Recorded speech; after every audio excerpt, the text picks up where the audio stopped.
Cracking them on a Tuesday. You know, the last 2 weeks, there have been, the most important baseball games, I would say, of the season that we've gone head to head with. This week, we are unopposed. We have no baseball competitors. So I expect this episode to have what, 500,000, 1 million followers, right? At bare minimum. I say maybe 3.5. Let's shoot high. 3.5. Anything less, we've totally failed you.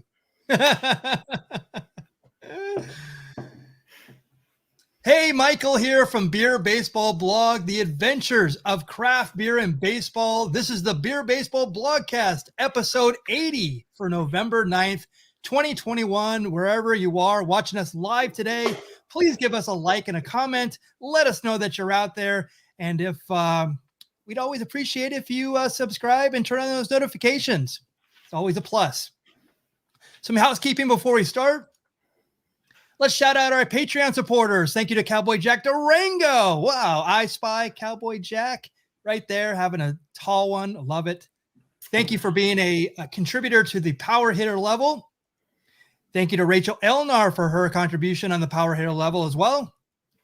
Thank you to Scott Lost for his contribution on the cleanup hitter level. You can check out his comics and merchandise at accidentalaliens.com. Thank you to If Sports Cards for their contribution on the leadoff hitter level. You can check out their YouTube channel of sports card box breaks, pack openings, and mail days at If Sports Cards. And if you missed it this weekend, go to beerbaseball.com. You can check the replay. We had Ian and Nikki from If Sports Cards. It was an absolutely outstanding episode. We had a lot of fun. Cowboy Jack Durango the goose egg is gone. The goose egg is gone. The goose egg is gone. With a tear in my eye, it was the greatest night in Card Sharks history. To be good, you got to stay good. And Cowboy Jack brought the title home. Love it. Love it. Yeah, we had a really great time. This is the first time we've actually met Ian and Nikki. They're super supporters of the show. We could not have been happier to have them along for the ride. Oh, so much fun. If you'd like to become a Patreon supporter, go to patreon.com/beerbaseball. And you can support us by buying stickers, buttons, beer coasters on our Etsy page. Search Beer Baseball on Etsy. Here's a lineup card for today. Leading off, he is the Goodwill Ambassador and the Sultan of Swig here at the Beer Baseball Blog, Cowboy Jack Durango. How you doing, man? I'm doing great, brother. I'm doing great. As they say, better than I deserve. Cowboy Jack just won Card Sharks. He's on the board. I feel tonight I'm going to keep it going. I'm deadlier than a Travis Scott concert. Oh, my God. Wow. Controversial. Too soon. Might be. Oh, boy. I'm not sure we'll get the like spike on that one. Oh, no. Hilarious. Okay. Kevin Lyon, field correspondent and senior research analyst in traffic. I think that might be his middle name as well. We have to work that into his moniker. But Kevin will be here shortly, or at the same height as we say. So Cowboy Jack, I'm gonna ask you right away, and you've already gotten to it. What are you drinking tonight? I have gotten to it. I've been pre-gaming, but now what I am drinking is the Belching Beaver collaboration with the Deftones. And this is the Phantom of the Bride IPA, 7.7 ABV. And I didn't see the other one on there, but I'll tell you what, it's a very smooth IPA. It doesn't have a big bitter kick in the back of the teeth. It's a very smooth IPA. I would highly recommend it. Yeah. Belching Beaver has been a favorite of the Beer Baseball Blog. I think in the early days of us doing the blogcast, we've had some Belching Beaver. So this one is a favorite. It's become kind of a staple of Belching Beaver. And I think I even mentioned because it says a truly original Deftones Belching Beaver collaboration envisioned by Chino Moreno, skillfully crafted by Thomas Peters. And Chino Moreno of the Deftones. I actually met him once in Phoenix. I was going to an Ozzy concert, and it got canceled. I think Ozzy got sick, and so we went to this girl's house that we knew, and then Chino Moreno from the Deftones was there. So there you go, 6 degrees of wow.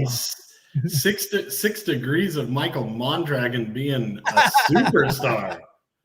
Exactly. Yeah. Matt Sinister, thank you for joining. Yeah. Kevin Stuff for beer to hot dog. That might be true. I mean, the way traffic has been, I haven't been in traffic in a long time, so I don't look forward to getting back into it. But the way he describes his type of traffic, there's hot dog carts on the freeway, so he can just reach out and grab one. Yes. Yeah. That's. I would say that's a joke, but it's actually probably not a joke. But I got the ices and the hot dogs with the bacon wrapped around them. That sounds really good right now. The Sonoran dog. Yes, very good stuff. So, well, Kevin's beer. I'm just going to put it right here, but I want him to talk about this when he gets back. It's from Beer Zombies. It's a collaboration with another favorite of ours, False Idol. And we've had those. So that's from Texas. So Beer Zombies is actually out of Las Vegas, I believe. So this is the Coffin Corner Hazy Double IPA. Let me ask you, Cowboy Jack Durango, do you know what the Coffin Corner is in football? You know what, man? Honestly, I've heard of it before, but I could not explain it to you. Awesome. Many concussions. Okay, so perfect. So I know what it is, and it's actually something very unique. But I'm going to ask Kevin if he knows what the Coffin Corner is. But actually, this is one that I think that he went to Beer Zombies when he was in Vegas last time. So it's a place I've always wanted to go. They have a lot of, they do collaborations, but they also have a lot of beers on tap and stuff like that. It's kind of a destination for craft beer drinkers. So can I ask you a quick question before we move on? Sure.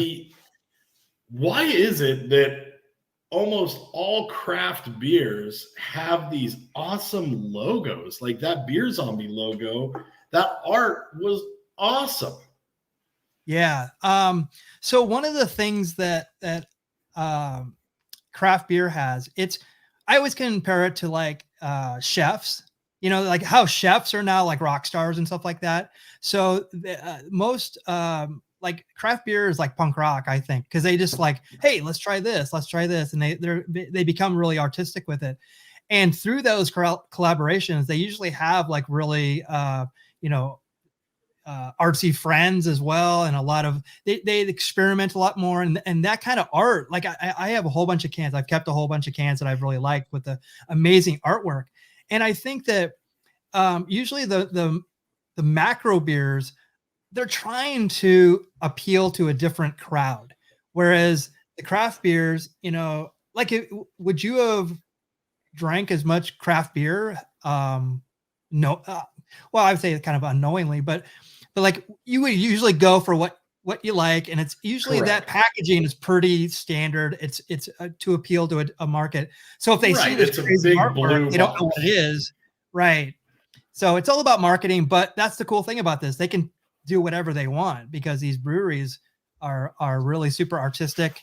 They're also that take more chances than probably a macro beer. Got it. I always love seeing the cans that you guys bring on here. And even when it's just a simple logo, it's just, they're so nice. Yeah. My girlfriend said brewing is an art form in itself. And there was, we were talking about this, the science of brewing beer is something that's kind of underrated. I believe it's El Segundo Brewing. They have actually a craft brewing class. It's at a university. I can't remember what university it's at. But they say the people that fail out of it, they fail the chemistry part of it because it's kind of mixing yeast and hops and, doing it at the certain temperatures. And, there's a lot of science in it, and that's where people fail out. So it's very interesting, to say the least. Huh. Yeah. So again, great conversation and great question. So let me pull this back up. So okay, so on if you watch the Hoppy Hour from Saturday, I actually had the same beer, but it was in green apple form, and it went over so well that I paired it with one of the candies. I have one of the so this is Artisanal Brewworks. This is the Warheads Extreme Sour Black Cherry. Again, I had the green apple, but I actually have the little candy, which I'm going to actually pair it with. I'm not sure if you're supposed to pair it, but it went over so well. And actually, this is for Ian. Ian, because Ian's a Patreon supporter, he said to do the black cherry. So I'm obligated by law. By Patreon law, correct. Yeah. Now, see, I think you should do beer, sip the beer first, then take the candy. Last time you did it differently. And I think I did it both at the same time, potentially. Oh, did you? Yeah. So it's a collaboration with Impact Confections, the makers of Warhead candies. Just like the candy, these beers are sweet, sour, and crushable, pint after pint. I did not know crushable, which I've found out means you can drink as many as you want. They're just pound them. Right. Yeah. So let's do it. Yeah. So, oh my God. Like this is just like. You're psyching yourself up. Yeah, totally. This is, I mean, you can see how dark that is. Oh my gosh. Like from right here, I can just smell all the black cherry out of it. So let me one time. So this is 5% ABV, no IBUs on this one. So it's a sour beer, which, but it's not too sour. This is the thing. It's actually kind of, on the sour scale from 1 to 10 is probably a 4. Okay. All right. Now I'm wondering how much that changes when you hit the candy. Well, there's also something I was also going to say that if I was at Artisanal Brewworks and I was getting this out of the tap, straight from the tap, it would taste different. I think when sour beers go to cans and then they sit there for a long time, they kind of lose their punch a little bit. So let me see if the candy. Okay, so I had one swig candy. Here we go. Okay. Oh boy. Oh boy. Okay. So the green apple was super intense. Right. This is getting super intense. Oh. Oh my God. Okay.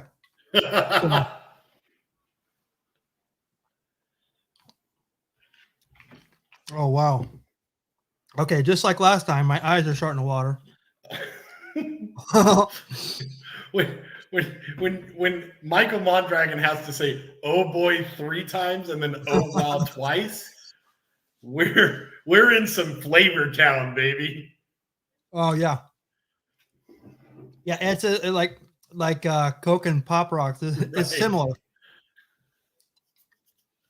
Wow. Okay. Well, I mean, tremendous as you think it would be. Yeah, you probably might not have the Warheads candy with the beer, and you'd be okay. But I highly recommend doing this. This has been actually a lot of fun. I can't wait. I have 2 more flavors. I think the blueberry and watermelon, along with the candies. I think the blueberry is going to be the most intense one. So I might have to come back. I might just do the next 2 weeks with those 2. Perfect. It's been such a hit. Ed, it's taken years off my life. Actually, eating the gum out of 30-year-old wax packs, that took years off my life. This is a cakewalk. Oh boy. See, I would think that 30-year-old sticks of gum from wax packs would just like make you more invulnerable. Oh my God. No. I think it It took out my vaccination. Like I'm Oh no. yeah. It sucked all the life out of me. So like I think that I'm more prone for COVID because of the because you had to go get 2 more boosters just yeah, I had because to of the gum. had to re-up. Yeah, it took all the life out of me. Whatever immunity I had, the gum took it away from me. Don't forget it. Oh my gosh. Okay. So it's impossible to do the show and talk with a lozenge in my mouth. Oh yeah, partner behind you. Yeah. My apologies. Oh, no worries. No worries. Yeah, that's my All right, so partner. let's get back to it. Wow. Yes. Yeah, it's made out of asbestos. I would not doubt that at all. Cheers. Yeah. Cheers to Steve. Oh, and cheers to Top Gun. Yeah. Oh my gosh. It's a murderer's row tonight. It is. It is. All right, here we go. So this is this day in baseball history. Wow, I have to regroup after all this. I need to do some stretching, some calisthenics. Oh my God. All right, let's do it. This is this day in baseball history. Ian loves this, so I'm gonna bring it full force. November 9th, 1950, 21 years. After 21 years with the club, Luke Appling is released by the White Sox, allowing him to become the manager of the Memphis Chicks of the South Atlantic League. The 43-year-old future Hall of Famer, known as Old Aches and Pains. That was his nickname, Old Aches and Pains. What a nickname to get. I'm like, especially in the 50s, like in the 50s, they didn't even have aspirin. Like, but he compiled a lifetime batting average of .310 during his 2+ decades with Chicago. So this is the Chicago White Sox. We'll be actually talking more about the White Sox and Cubs in this episode. And also, I wanted to say at the top of this, we're also going to be going for the trifecta. If you watch the quick pitch, I did a trifecta on the New York Mets. Well, I want you to actually. Let me see. How can I do this, Jack? I want you to. I don't know. Do something crazy when I do something in threes. Yes, sir. We'll see if you catch it. So November 9th, 1953, in a case involving Yankee minor leaguer George Toulson, who refused his demotion to AAA, from AAA to AA, the U.S. Supreme Court, voting 7-2, reaffirms its earlier position: baseball is a sport and not a business. Very interesting. 1953. Ooh. This decision exempts baseball from antitrust laws, which were a collection of federal and state government mandates that regulate and conduct and organization of corporations enacted to promote fair competition. So very interesting. This guy very early on took his a minor leaguer took his case to the Supreme Court, and it actually got there, which was even more amazing. And there was a ruling. Right. Oh my gosh. Okay, so now, is baseball still considered a sport and not a business? I mean, there's a big business behind it. Yeah, it's a full business by this time. Yeah, I think that's why they have like a lot of the players association and stuff like that. So it's much bigger now. I think back then it was, there wasn't like television revenues. There wasn't like other types of like, merchandising revenues and stuff like that. So sure. Yeah, okay. So it was a bunch of good brothers playing ball. Exactly. Yeah. And I think we were talking about it before. If you look at the very top of this photo, I should have cued in on this one, but if you look at the top, right under it says 1949 Oaks, there's Earl Toulson right under the O, and then right to his left, Billy Martin. Billy Martin in the minors. Huh. Yeah. So we were talking about him earlier. That the reference of Billy Martin will come up, and here it is. He played for the Oaks. And what is he? 13, 14 years old there. Yeah, he's looking good. He looks pretty young, actually. So November 9th, 1981, Orioles owner Edward Bennett Williams proposes constructing a new downtown ballpark called Babe Ruth Stadium within walking distance of Harbor Place development in Baltimore's Inner Harbor. At Memorial Stadium in 1988, the Orioles owner, who will never attend another game due to cancer, here's Governor Schaefer announce his team and the Maryland Stadium Authority have agreed on a new downtown facility ready for the 1992 season.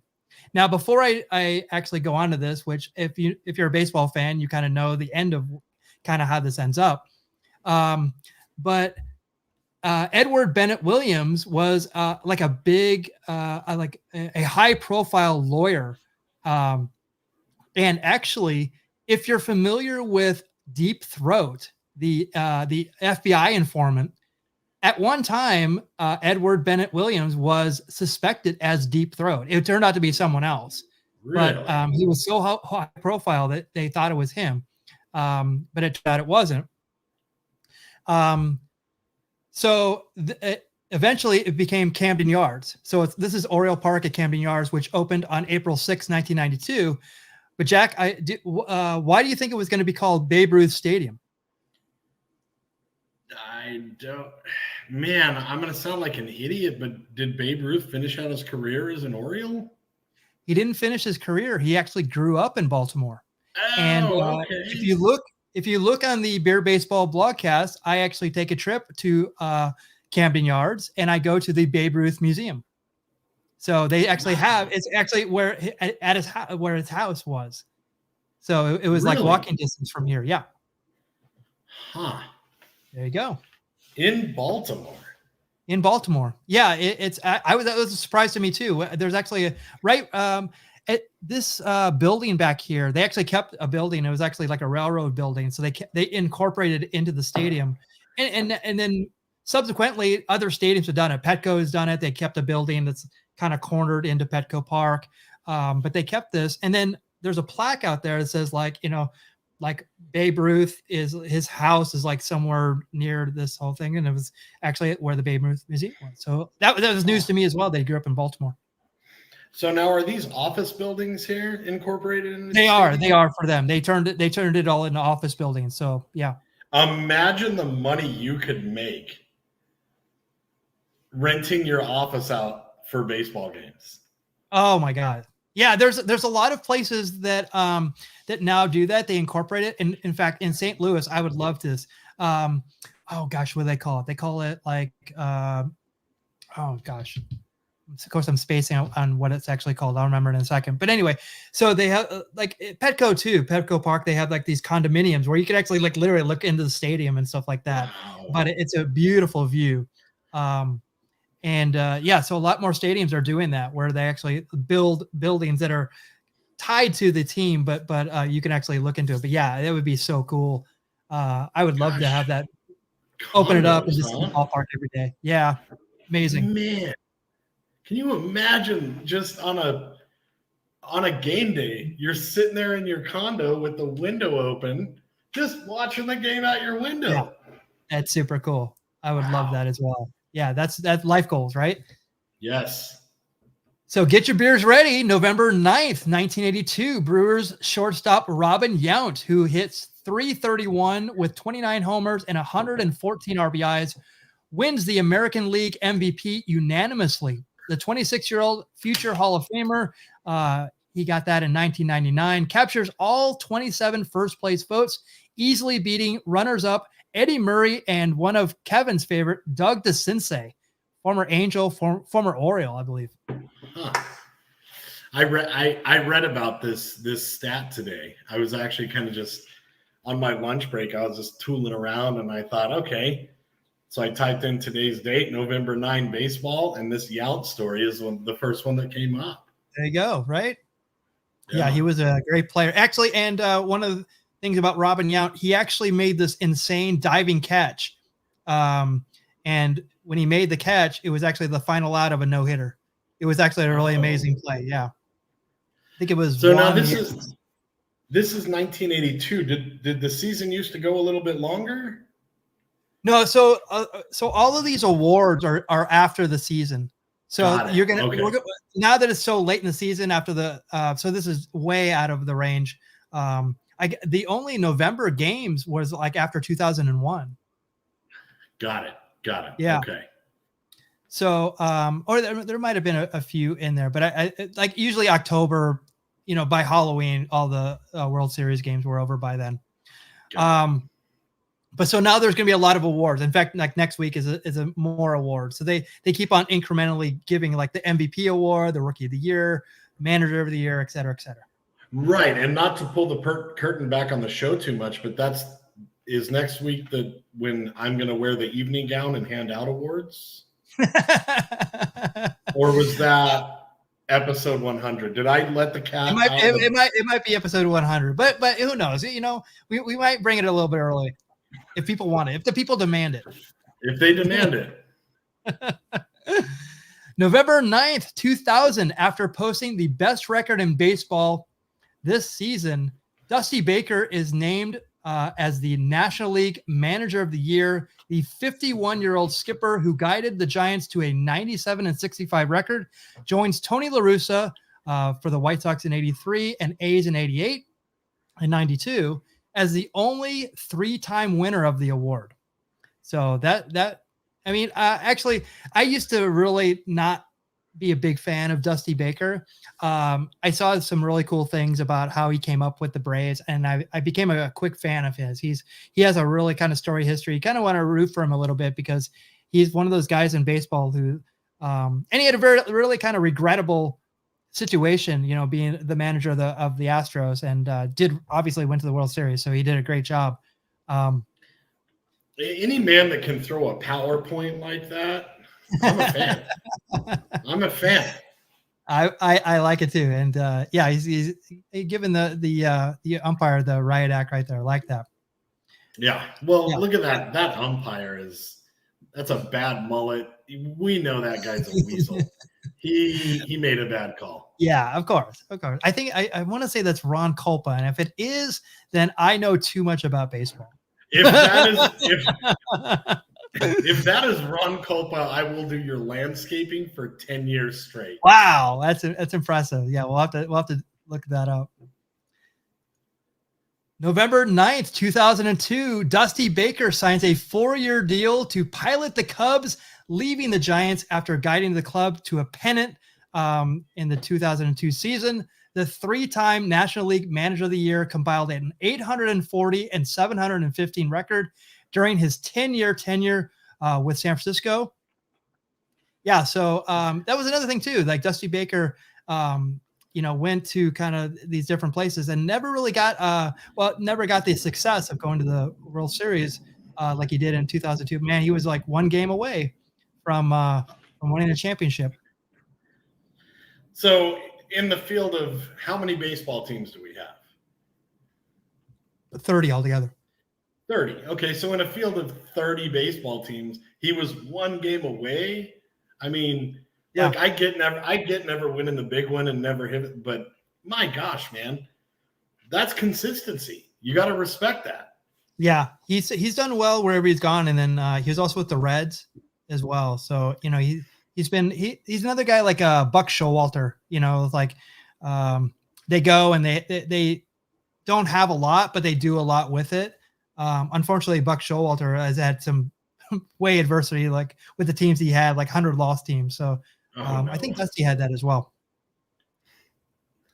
November 9th, 2004, hoping to fill the void created by Steve Stone's resignation, the Cubs hire former Diamondback manager and current Fox television analyst Bob Brenly to broadcast games on WGN. After spending 20 years in the broadcast booth, Stone left Chicago after his on-air comments concerning the team's swoon in the wild card race, angered by Cubs manager Dusty Baker and some of the players. So there is your trifecta. We actually did 3 stories in a row. 3 Chicagos, baby. We did 3 stories in a row with Dusty Baker. Okay. But also 3 Chicagos. 3 Chicago as well. Yep. That was a double hat trick. That's right. We doubled down. Nicely done. So actually, we're actually gonna go further with the Chicago theme. Wait, is this Harry Carey? This is I was gonna make mention of this. Okay, so a lot of people know Harry Carey, but a lot of people don't realize Steve Stone was his color commentator for all those years as well.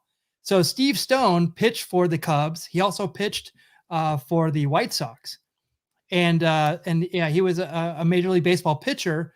But he was Harry Carey's right-hand man, and probably did like the Steve Austin, got him all the Budweisers, threw him. Right. Now check out that outfit. That's a power outfit.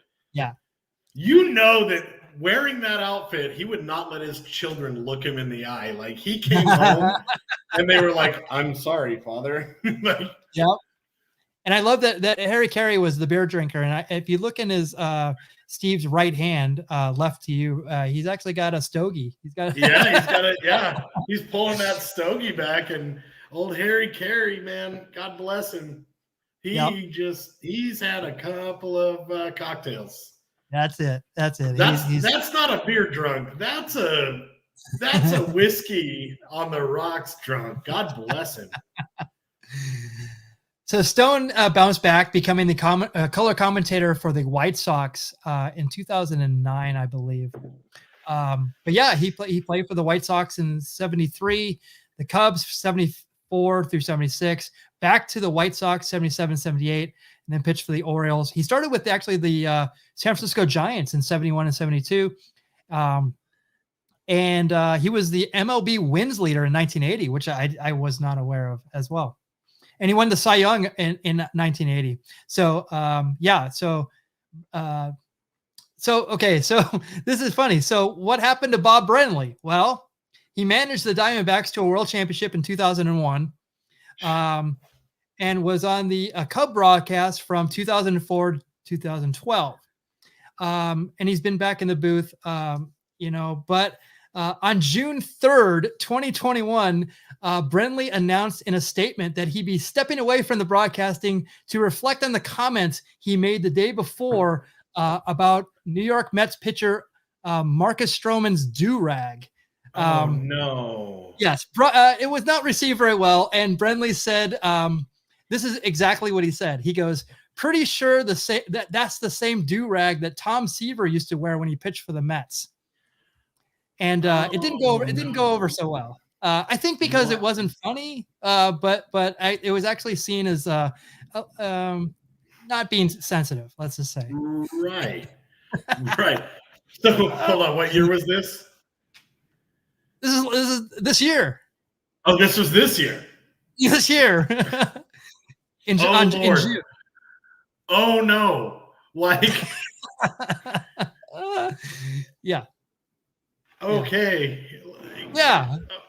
All right. Well, okay. I guess Stillwater's run. Hey man, it's Arizona, right? Like, he's an Arizona guy, so yeah, weirdos in Arizona. Exactly.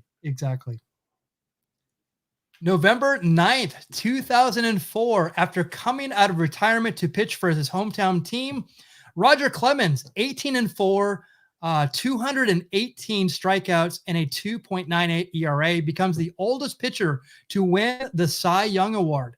The 42-year-old Rocket has received the honor a record 7 times and becomes the first to win the award with 4 different teams: the Red Sox, the Blue Jays, the Yankees, and Astros.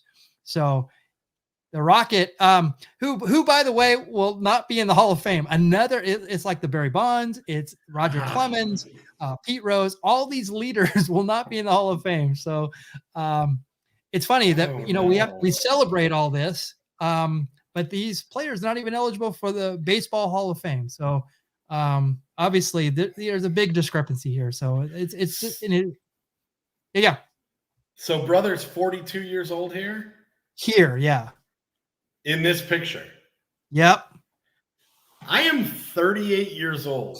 And if you gave me 19,500 American dollars, I could not get I couldn't recreate that pose for 20,000 American dollars. Yep. I can barely get out of bed without checking my pulse, doing some stretching. This dude's 42 and pitching like this. I don't care what supplements he's on. Put him in the Hall of Fame. Yeah. And he was 18-4, so that's 22 right there. So he had to have at least like 28 starts, maybe even 30 starts. So pretty amazing to say the least. And actually, I saw him the next year. I actually went to the NLCS in Houston the year after this. So he pitched up to 43. I'm not sure if he pitched after that, but yeah. So I got to see him pitch against the Cardinals, and then he didn't win the game. I don't think. I think they won in later innings, but yeah, I saw him at 43 as well. Whew. November 9th, 2005. After leading a very young Braves team to an Eastern Division title, Bobby Cox is named the National League Manager of the Year. The well-respected field boss becomes the first skipper in either league ever to win the award in consecutive years. Now, Jack, I don't know if you saw the earlier blogcast. There's a very famous story that we talked about Bobby Cox, spelled C-O-X, by the way. I had assumed so. Okay. I've already made my one offensive joke for the evening. Okay. I don't need to make another one. So there's a reason why I say it's spelled C-O-X, because Bobby Cox announced that in 2010 would be his last year. And if you are well respected in baseball, teams will usually come to you with creative gifts on the last homestand of when you go through their towns for the last time. So when he was in Washington, D.C., he was honored by 2 U.S. senators on Capitol Hill. And they got him a cake. And here is that cake. Oh, no.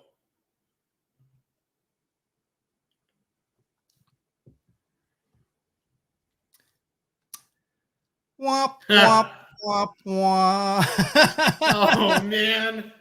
Oh, Republican senators couldn't even be good back then. Yeah, actually, in the story, he says that he never saw this. Actually, they had cut it already, but someone had taken a picture of it and actually revealed this. So yeah, so spelled C-O-X. Let's just get that all out there.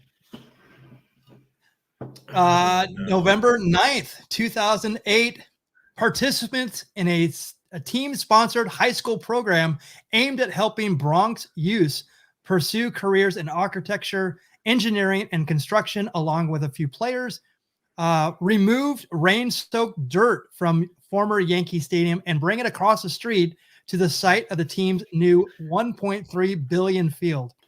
$1.3 billion field, I should say. The soil removed during the ceremony from the house that Ruth built and the new stadium's dirt become a mixture applied around the home plate and pitcher's rubber. Now, this is a very controversial take. I think the Yankees got some teenagers to do some free landscaping. I'm going to back you up there. It's New York, and all the trades are ran by the mafia. And they're like, all right, we need to do this. And there's just some big sweaty dude just piling down lasagna. And he's like, you're going to call my brother Mikey. My brother Mikey's going to send over his nephews. We're good. We got it taken care of. Because they had to dig up the body of Jimmy Hoffa first.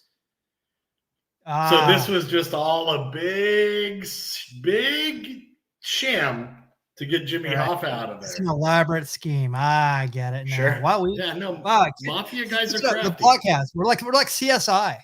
We are. We just solved one of America's greatest mysteries.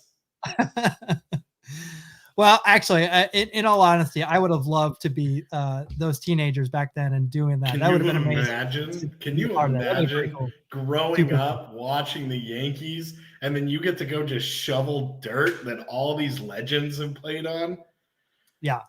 It would have been super cool. Yeah. So, have we heard from Kevin? Is Kevin still alive? We don't Kevin, know. Send us an SOS. We don't know if he's alive. Wow. Kevin. We hope he's okay. Okay. Well, we haven't heard anything. We're only a scant 40 minutes into the show, and we haven't heard anything. So we're hoping that he's all good. I don't see it. I don't see him in the chat. Yes, yes. Message in a bottle. Oh, and yes, Tony Soprano was definitely involved in that. I know a guy. Yeah, Bubble Bugs. That was a beautiful piece of cake. I thought so too. It's like, right. I would have noticed it. All right, so let's get to it. Let's move on, and hopefully Kevin will jump in. Baseball card sharks. Yeah, it's become the rage. It's become a rage, and that you got some momentum. You got that momentum has swung. The pendulum has swung to you. I do. I'm the reigning, undisputed Card Sharks champion of this week. So you are. Look at that. Oh, the big goose egg for the guests. Thanks, Ian and Nikki. You guys didn't even get on the board, but Cowboy Jack did it. I love it. All right, so this is baseball card shark rules. We draw 8 cards. We put 3 on the bench. We put 8 on the board. We go from the bottom. It's a high-low game. And so let me bring on this really quickly. I'm going to get rid of that and move this over here. Yeah. Perfect. Okay, so we're going to go back. This is 89 Bowman. So they don't have the names on the front. So we're going to have to guess. Usually if Kevin was in here, he would help me with this. This is kind of in his wheelhouse. But what we're going to do is we are okay. So we're going with pitchers, Cowboy Jack. So what would you like to guess? We can go games. We can go innings pitched. Actually, let's not do innings pitched. Let's do wins or losses, strikeouts. Let's go strikeouts. I love strikeouts. Okay, strikeouts, perfect. All right, so let's. I might have to look on the back of these to see some of these players. It's been a while. So this is Bud Black, who actually played for the Royals. I believe he was the manager of the Royals at one point. Huh. So the Indians here. This is actually, if you are familiar with the White Snake video for. So here we go again on my own, right? Right. Tawny Katane. A young Tawny Katane is rolling around on a front of a hood. This is actually her husband. This was her husband at one time, and I believe he got a restraining order on her. Yeah, you don't roll around on a sports car like that without being able to punch somebody in the face. Yeah. Yeah, Tawny Katane helped me become a man, so God bless her. He deserved it. So here's this is for the Blue Jays. This is John Cerruti. This is Rick Honeycutt, who was actually a longtime pitching coach for the Dodgers. Look at that mustache. Larry McWilliams. Look at that stash. That's a late 80s stash if I ever saw one. Yes. That stash says, I like to drink beer and throw baseballs. That's it. That's all he can do, like with that look, by the way. Right. Okay. Well, he could be a long haul trucker. That's true. Jim DeShays. Oh, here we go. We talked about him earlier. Or actually, no, we talked about Roger Clemens. So this is Nolan Ryan. This is another Ryan. Pitcher. Yep. One of my very, very good friends, Garrett Prinovost, named his son Nolan. Oh, okay. If you can imagine, Nolan Ryan. He's a big baseball fan. So there's Mark Langston for the Seattle Mariners. So that'll run out your board. I don't know who. Oh, this is Jimmy Jones. Jimmy Jones. Jimmy Jones. Yeah. Not Jimmy Jack. Not Jimmy Jack. Correct. Funk. This is Jimmy Jones. It's old Jimmy Jones. So this is Bobby Witt, who his son actually plays for the Royals. He's actually a top prospect. So Bobby Witt. Huh. And then get your beers ready. I actually brought his name up earlier. Juan Nieves. I believe he threw a no-hitter for the Brewers. You might want to look that up. The snowman. And as I say that, my senior research analyst, Kevin Lyon. How you doing, man? There he is.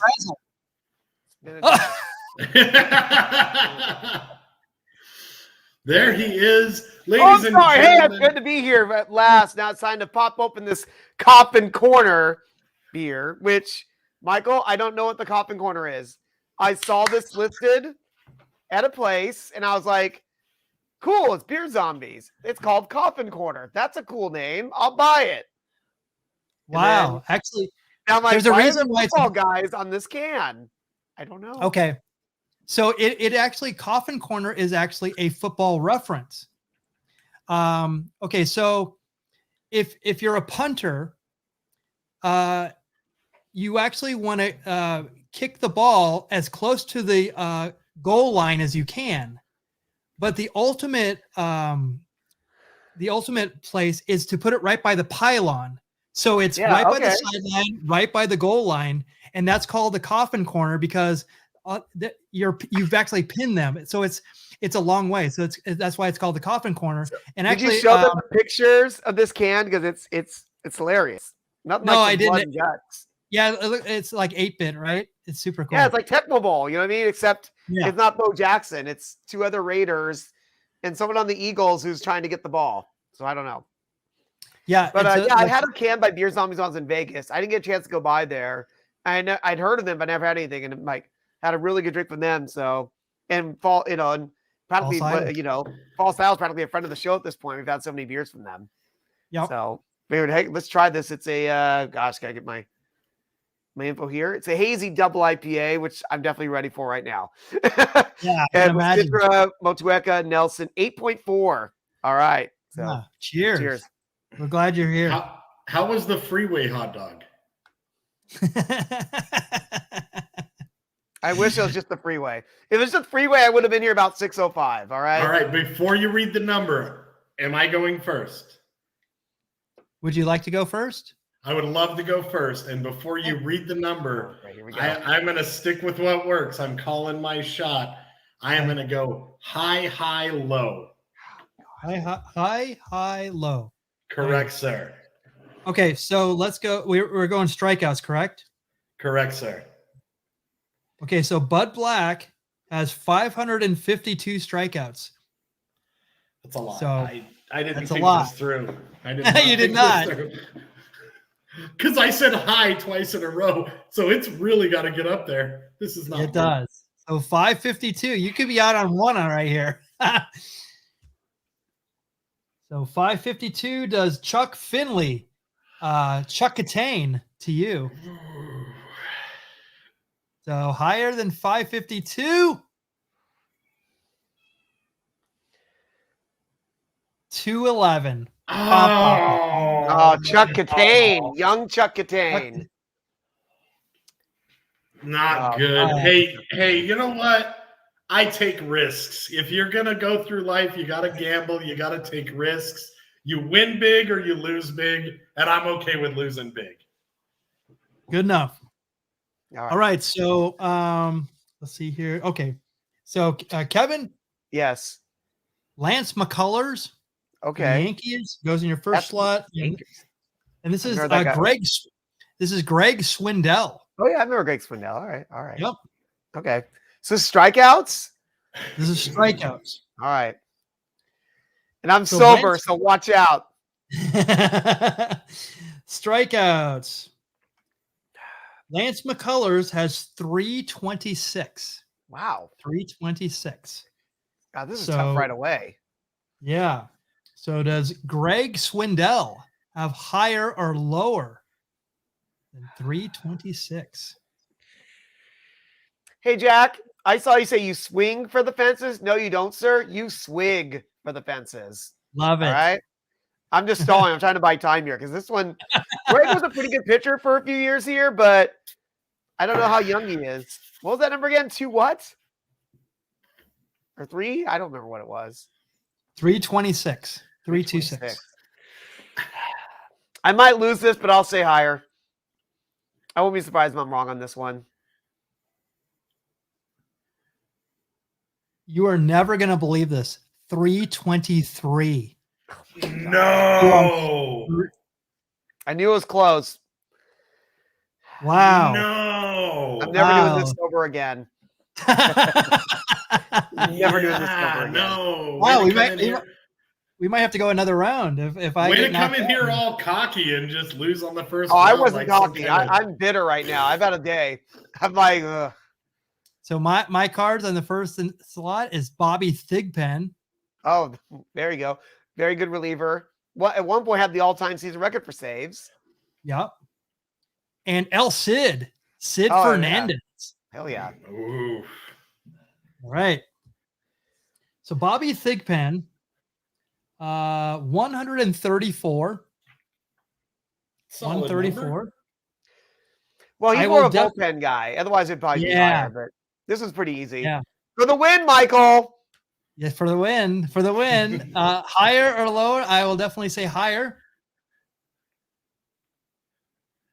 774. Wow. I thought it was going to be more than that, actually. I thought it was going to be more than that. Really? There you go.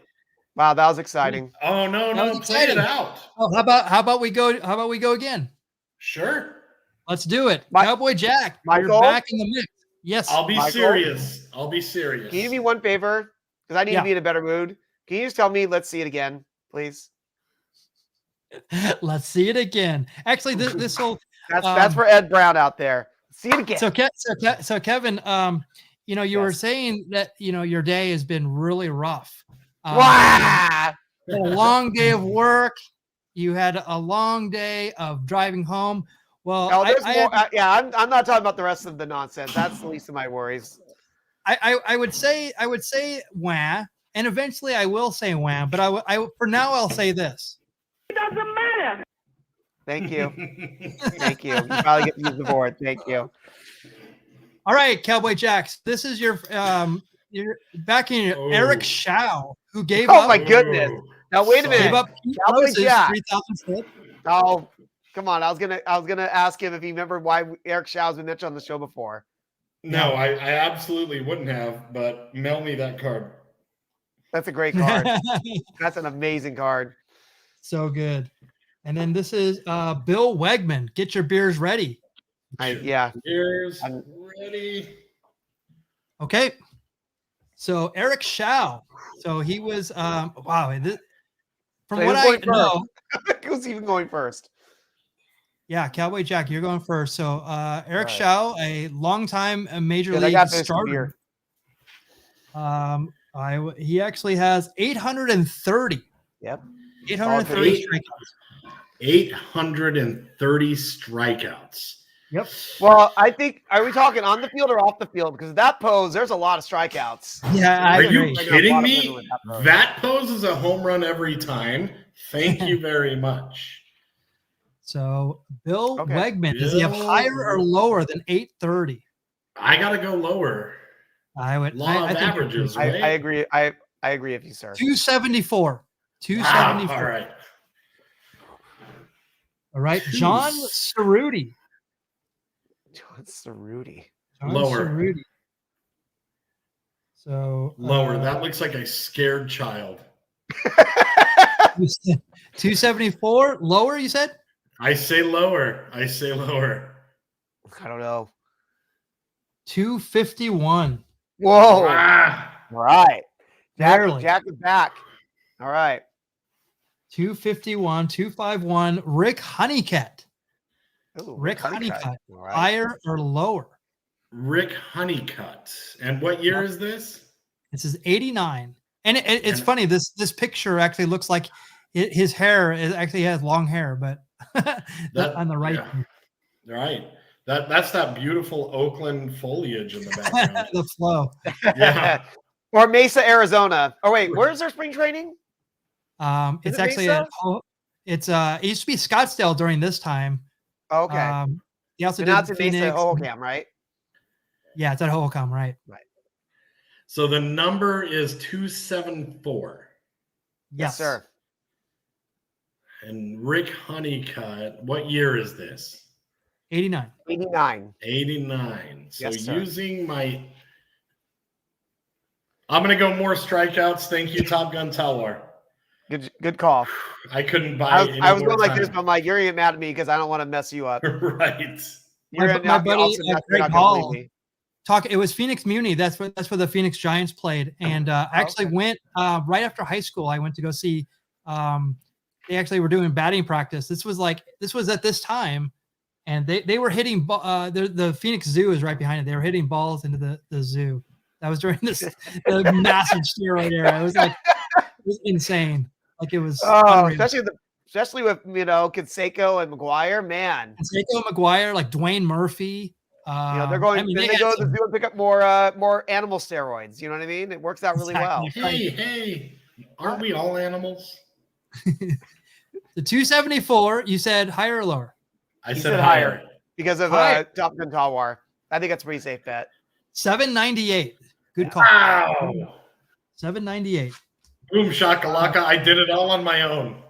This is actually a tough one right here. I would say Larry McWilliams. Higher or lower? And you can go to your bench as well. If I go to my bench, though, I might lose because you might get to the top too. Sure. Yeah. No, it's a risky bet. I don't like to go to my bench. I'm gonna say Larry McMillan-Stein is lower. Lower than 798. This one's tough. Lower than 798. Jonathan Talwar says lower. 842 higher. Okay, well, okay, that's obviously rigged, but whatever. All right, fine. Well, you made it up. You made it up to the top spot right there. So that's good. There you go. It's usually higher than I make it, so I'm happy. Here's by the way, thank you to Ed Brown for getting us these 89 cards. It's so awesome to have these cards. To see guys like Lee Smith as a Red Sox. Yeah. As a Red Sox, yeah. So he was on the Cubs right before that. This is Floyd. Is it Floyd Humans? Floyd Humans. Yeah. All right. Okay. This is Doug Jones. Another guy who was in Major League, obviously. Major League, yeah, that's definitely Major League. Yeah, he was the manager in Major League, wasn't he? Maybe he was. Yeah. He looks a little younger than that guy, but yeah. Jay Thurston Howell III. Jay Howell. There you go. Very good. And last but not least, Dennis Rasmussen. Oh, as a Padre. Okay. Where do you know him from? I thought, was he on the Giants? Or the probably. Orioles? Or the Pirates? Possibly, yeah. Something like that. I don't even recognize him. Well. He's on a bunch of teams, I thought. Oh. Okay, so strikeouts. Lee Smith has 740, Kevin. 740. Right. So does Floyd Humans, does he have more or less? Wow. Than 740. That's Do you think he even has 74? Yeah. I'll go lower. Lower. 404. 404. That's actually more than I thought. Wait, 404? Yankees. Yeah. What? Yeah. That's right. There's a lot of teams there. Okay, so 404 does the manager of I didn't know that guy being a pitcher, so this is gonna be tougher than I thought. Huh. Yeah. I mean, that guy's definitely been around a few diamonds, so let's say higher than 404 strikeouts. Okay. I still can't believe Floyd Yeomans has 404. 172. Jesus. Wow. I made it farther than you. This game is still rigged. Check that Floyd Yeomans. That probably includes minor league stats. Yeah. I actually checked to be sure that we had 400 strikeouts for that. What? No, whatever. So Tim Belcher. Yeah, exactly. Brett Saberhagen, who in '85 beat my Cardinals pretty well. Wow. Too soon? No, we hate him.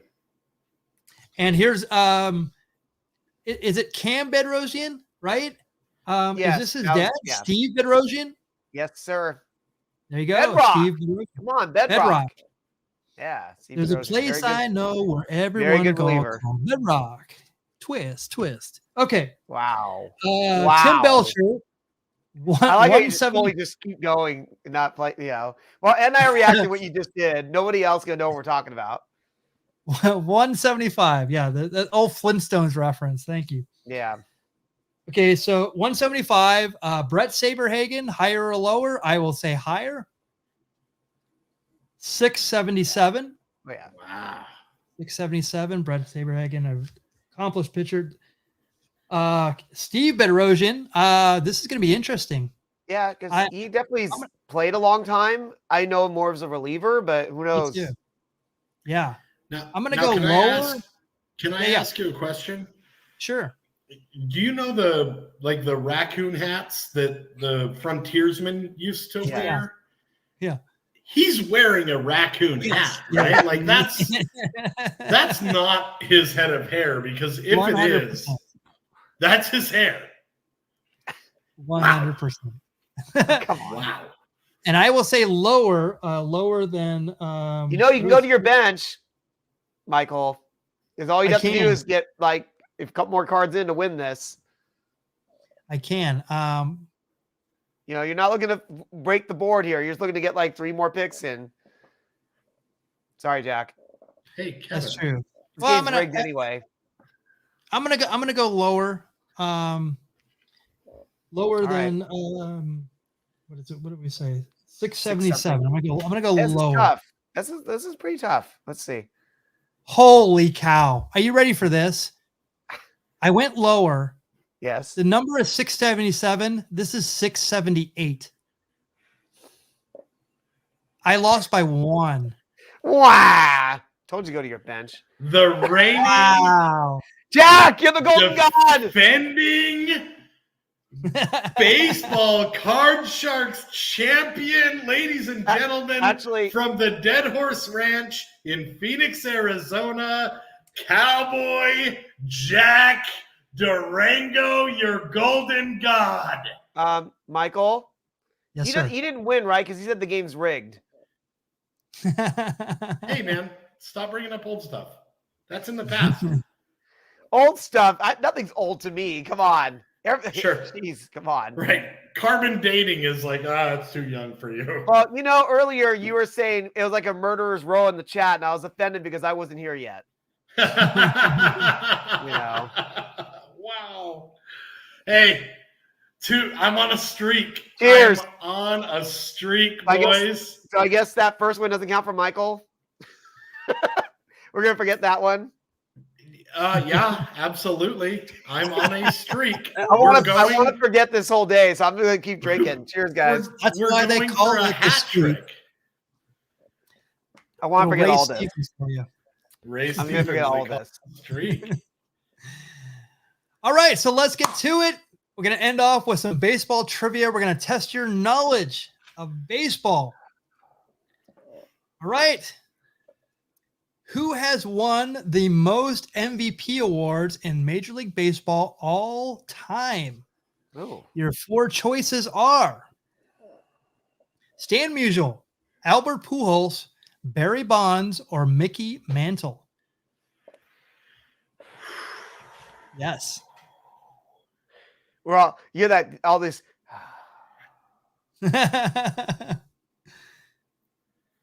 So this is the time of year that the MVP award is handed out. So I definitely want to do it. This and the Cy Young. So we're gonna go with most MVP of all time in baseball. Who has it? I don't know why. I'm thinking Barry Bonds. No. Yeah. Dude, I'm Barry Bonds too. I think he won it once or twice as a Pirate, and then I'm sure he won at least a couple times as a Giant. So I'm Barry Bonds too. Yeah. You can't agree with me. I can. I'm agreeing with you. Barry when I agree with you, that's an issue. Right, of course. This is an unhealthy relationship. If I don't get my way, you're in trouble. When I get my way, everything's fine. Number 3, Barry Bonds. Lock it in.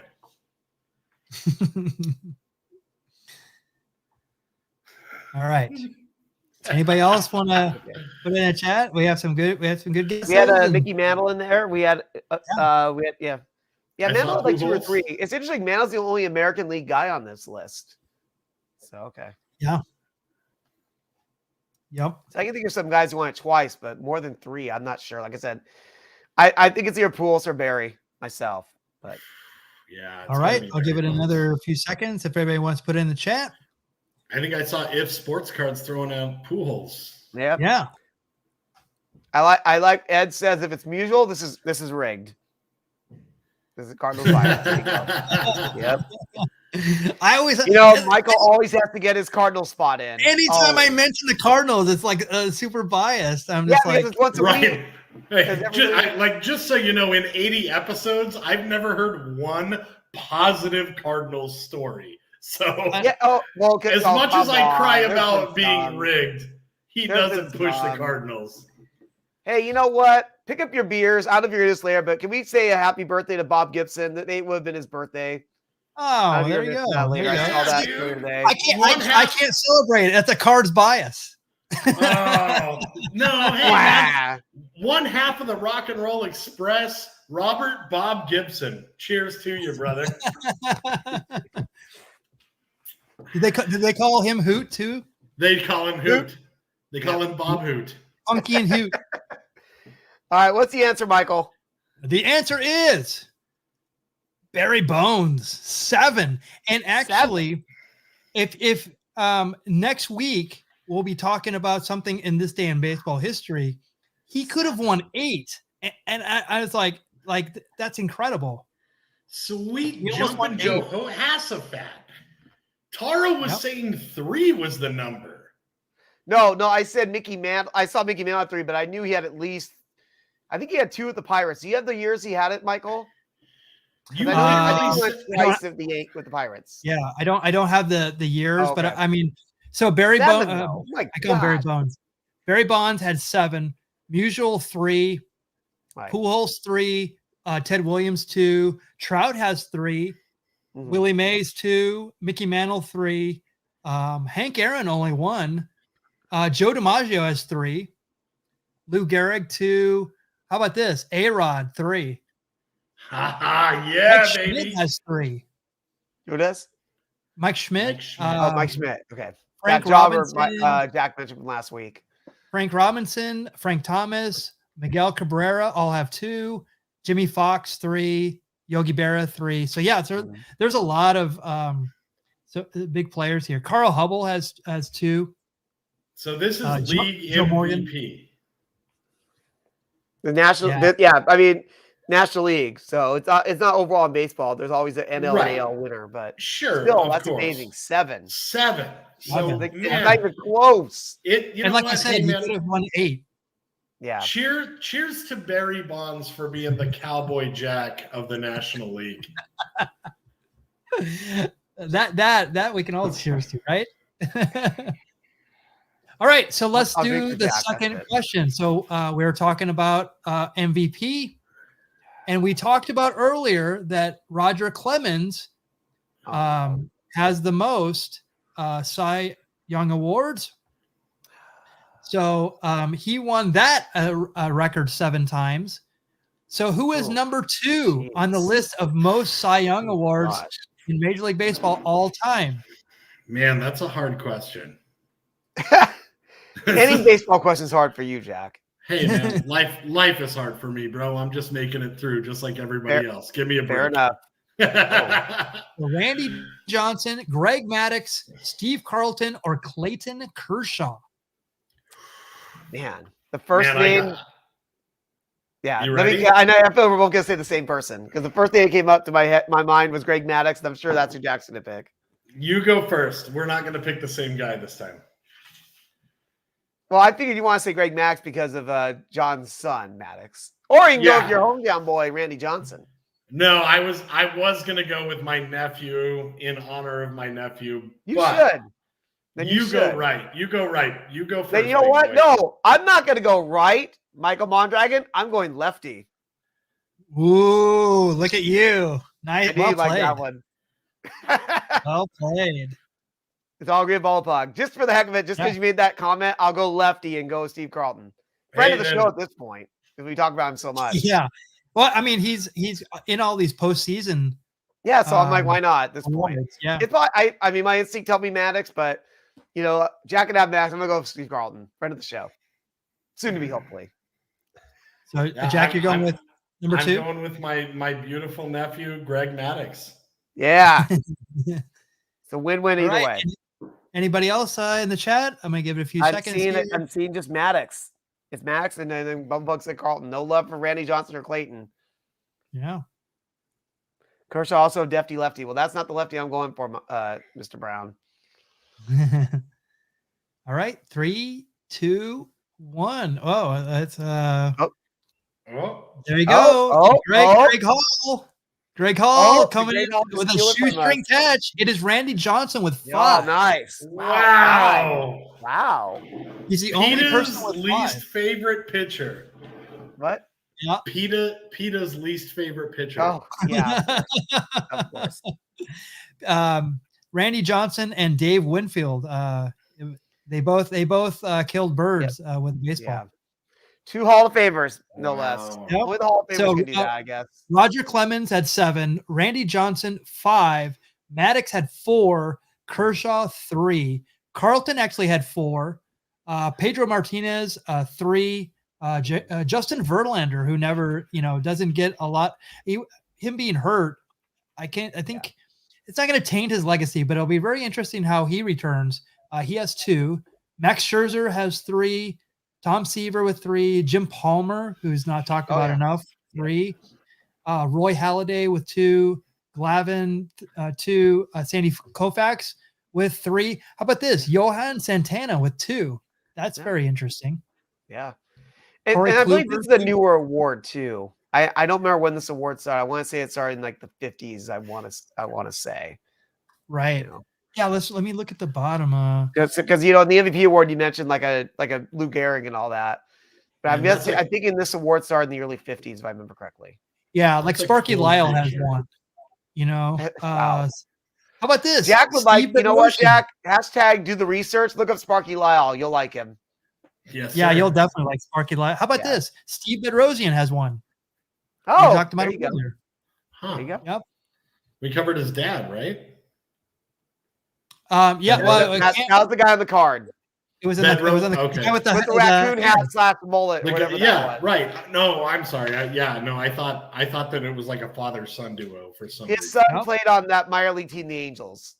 Got it. Well, maybe someday he'll oh yeah, that's a good one too. Reliever won it. Yeah, that's a great one. That's a lot of people don't realize that. What a good picture of Randy Johnson. Oh yeah. Yeah, I figured you liked this. Dude, he looks like a long haul trucker that is on the tail end of a 36-hour drive in the winter, and some little minivan just cut him off and slammed on their brakes. Like, look at that face. And he's on Yellow Jackets, Cowboy Jack. Oh, absolutely. Yeah. How about this? Actually, when he was playing for the Diamondbacks, and I wish I had a picture of this, and I don't have one. He actually sold this. It doesn't show the perfect. It doesn't have the paint job it used to have, but he sold this. He had a Hummer, and he painted flames on the side of it. Oh, no. He totally tricked this Hummer out, and because he was a flamethrower and everything, and it was so gaudy. But I think he total redneck. Yeah, it was, and I think it had like a vanity plate on it too. I can't remember what it said, but it was, flamethrower, FLMT, something like that. It was. Now, see, is that him being the ultimate redneck, or is that him being a smart businessman? Because he could jump in that and drive to the game a couple of times during the season and then sell it to some collector for millions of dollars, right? Well, most of these guys, they want to be anonymous when they're in public, and then this guy's driving a Hummer with flames on the side of it. Right. Yep. Brother, you don't wear a mullet like that if you want to be anonymous, dude. You wear a mullet like that because you're a rock star. 100%. So unfortunately, we have some bad news. That Pedro Feliciano. Now, remember we talked about Jose Feliciano. I don't think that they're any relation, but they are both Puerto Rican. He was only 45, and actually he died recently. I'm not sure of what he died of. He died in his sleep. But Pedro was a classic left-handed specialist, which actually does not exist in baseball anymore. And it wasn't that long ago. So it was like in the mid 2000s. So a lefty specialist is a relief pitcher who throws left-handed and specializes in pitching to left-handed batters and weak right-handed batters, and also switch hitters who bat poorly against right-handed, but there's an acronym which I actually saw, but I didn't know what it was. It's called LOOGY, LOOGY, which is lefty one out guy. So Tony La Russa used to have a guy that used to come in and he would like throw one pitch to a guy and the guy would like ground out and that guy would be out of the game. So I can't remember the guy's name, but anyway, there's a couple guys like this, and because of the minimum batter rule now, this has eliminated this. So so he doesn't have like a huge like he's only 22 and 21 with a 3.33 earned run average, 350 strikeouts, not bad for limited. Use that in guard sharks. Yeah, right. And he played for the Mets and from 2002 to 2004. He played for the Hawks, the Fukuoka Hawks, for a season, and then came back to the Hawks. Yes. Yep. And it was kind of sad to see that. I was like, oh wow, this guy he played. I think he played in the 2006. Remember we talked about Andy Chavez? I think he was on that team during that time. So so rest in peace to Pedro Feliciano. Cheers. Salute. Dude. Cheers, sir. Dude, Dormir in Fuerza, bro. Rest in power, man. Yeah, man. Too young. It's too young. Sad to see. And live life to the fullest like we are. So that is it for tonight. Again, if you want to support the Beer Baseball blog and our Patreon, just go to patreon.com/Beer Baseball. We have our Etsy store. Check that out. This is where our social media is on Twitter, Facebook, Instagram, YouTube, and Twitch. Guys, any last words before we sign off for tonight? I don't like when you say last words. Like you make me feel like this is it. Like someone's going to hit me with a shovel and bury me down the stairs underneath my apartment. Put me out of my misery. No. Actually, no. I my last words? No. I say every week, I haven't said this in a while. I'm like, hey, if you like beer, support your local brewery. Or if you like a small business, support your local small businesses. We want them to stick around. Holiday season's coming up. Shop local. Just leave it at that. Oh, yeah. And if you go to beerbaseball.com, look on the side. We have an Amazon click-through. That helps the Beer Baseball blog. We have a couple other things. We'll actually put some stuff on the side panel. There's actually books that it's required, not required reading, but like we love reading. And you'll be tested later. You'll be tested later, Jack. You better get to reading. Sure. Yeah, we might. Yeah. We should have an Oprah book club where we actually. There we go. The Beer Baseball. I'm actually bad at that. You've been pressuring me to read the Thurman Munson. Ron. And meanwhile, we can get the author on at some point for like an early morning coffee hour, and you still have to read the book. I'm halfway through. All right. Hey, Michael Mondragon, how dare you work 200 hours a week to produce all this content? Read that book. Read the book. Thanks everyone for showing up. It's always a blast. We're super appreciative of all your comments and you watching our ridiculousness. Cowboy Jack Durango, do you have any? What am I supposed to say? Not last words, but do you have anything you want to plug? Anything you want to plug before we sign off? Dude, you guys know me. It could be my last word at any minute. What I have to say is this week, go to our Etsy. Christmas is coming up. If you're watching this show, you've got to love beer. You've got to love baseball. Our coasters are amazing. The stickers. Please visit our Etsy store. Pick out something for a loved one. And hey, let's all have fun. These could be my last words. So we were talking offline about some kind of plans for 2022. We have so much. This has been a really great growth year for the Beer Baseball blog in general. But 2022 is looking really great. We have a lot of content that we're kind of developing. So we'll definitely let you in on all of it. And speaking of which, there he is, Angelo. Oh, There he is. Right Wow. on. There you go. So we have a lot of stuff coming here at the Beer Baseball blog, and so stay tuned. Thank you so much. Yes, huge plans in 2022. So yeah, thank you guys. It's been amazing, and we will see you here next Tuesday for another Beer Baseball Blogcast. Good night, everyone. Take care.